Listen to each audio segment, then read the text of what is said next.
dalam soal terbang dengan jet mewah ini ialah kita tahu kesannya kepada mereka yang mengiringi menteri itu. Itu yang menjadi perbahasan orang ramai.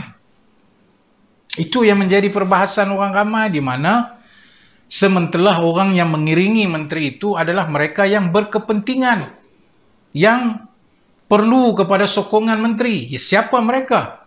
Mereka terdiri daripada travel agency yang mendapat manfaat daripada tabung haji travel yang ada sama di dalam kapal terbang itu dalam mengendalikan kota haji secara dia panggil jemaah haji persendirian.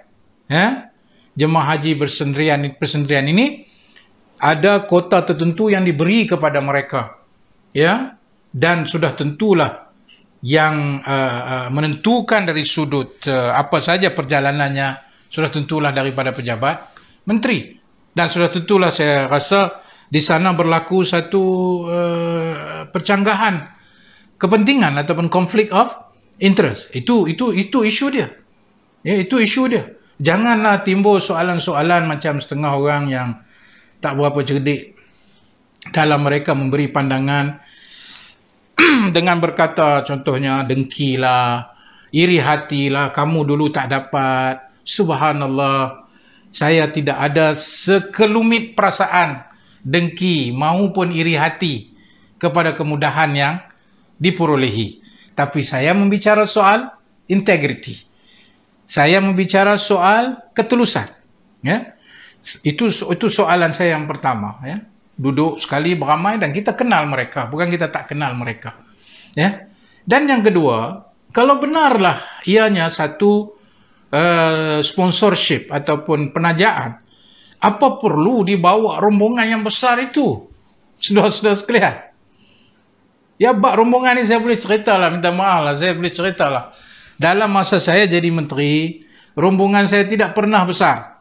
Malah saya menghalang mereka yang nak mengikuti rombongan saya yang tiada berkepentingan dari sudut ia tak kena mengena dengan saya punya perjalanan. Baik pergi Saudi, baik pergi mana-mana luar negara. Ya? Sebab kita tahu selalunya masa perjalanan bila ada orang yang berkepentingan ikut, itulah macam-macam berlaku masa tu, saudara-saudara sekalian. Jadi saya tak boleh bayang kalau menteri ini sangat disayangi oleh Gubernur Madinah, maka dalam pertemuan dia nanti dengan Gubernur tadi, maka disediakan kepadanya jet yang disedia khusus dan kita pun tengok dalamnya begitu mewah, tak apalah.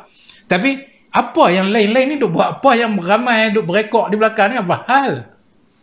Selalu yang saya ingat, ketetapan kabinet, menteri, pegawai seorang, dan kalau daripada agensi, mereka akan tanggung kos mereka sendiri untuk ikut. Kalau tabung haji, banyak isu-isu yang melibatkan soal haji.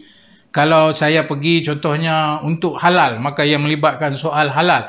Kalau saya pergi kepada negara lain untuk hadir, apa saja dia punya seminar ke, convention ke, atau apa saja, ya, pertemuan, maka katalah yang terlibat itu ialah agensi yang uruskan contohnya Yapim contohnya, maka Yapim lah pergi, begitu maksud dia. Tapi tak ada yang melibatkan orang yang saya tak kenal mai ikut saya, kemudian berlarak sama dengan saya. Bagi saya itu menimbulkan soal integriti, itu menimbulkan soal apa kepentingan dia, ya.